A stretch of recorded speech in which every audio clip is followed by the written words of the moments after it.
Hello guys, welcome to my channel. होइन सबैजना सन्चै हुनुहुन्छ होला। म पनि सन्चै छु। अनि भर्खर कामबाट आएर यसो एउटा सानो भिडियो बनाइदिनु पऱ्यो भनेर भिडियो चाहिँ अब खासै केही पनि छैन होइन। सबैजनालाई चाहिँ मेरो तर्फबाट ह्याप्पी दीपावली भन्न चाहन्छु होइन। विशेष गरी मेरो दिदीहरूलाई होइन ह्याप्पी दीपावली भन्न चाहन्छु। सबैजना राम्ररी तिहार मनाउनु होइन। अब मेरो दिदी मात्र होइन, सबैको दिदीहरू भाइहरू अब जो आफन्तजनहरू हुनुहुन्छ सबैजनाले चाहिँ तिहार राम्ररी मनाउनु होइन। अब हामी यता ठिकै छौँ, सबैजना कामसाम गरेर बसिरहेछौँ होइन। यस्तो अब यो साल होइन, अब 2-3 वर्ष पछाडि आएर रातको टिका लाउनुपर्छ।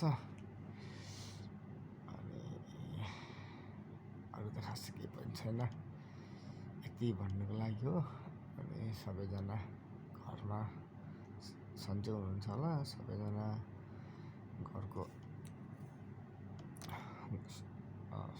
घरमा सन्चै हुनुहुन्छ होला होइन।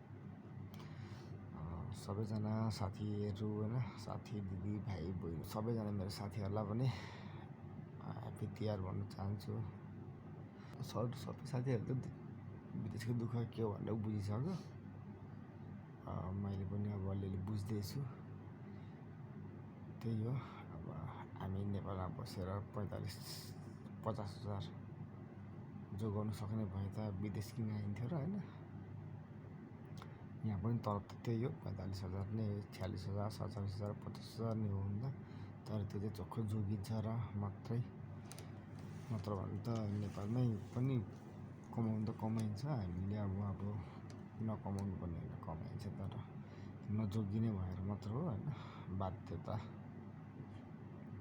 ल यस्तै हो होइन। अब तिहार दसैँ तिहार भनेको आउँदै गर्छ जाँदै गर्छ, मनाउँदै गर्नुपर्छ। ल अब यति भन्दै फेरि एकचोटि सबैलाई मेरो तर्फबाट चाहिँ ह्याप्पी दीपावली होइन।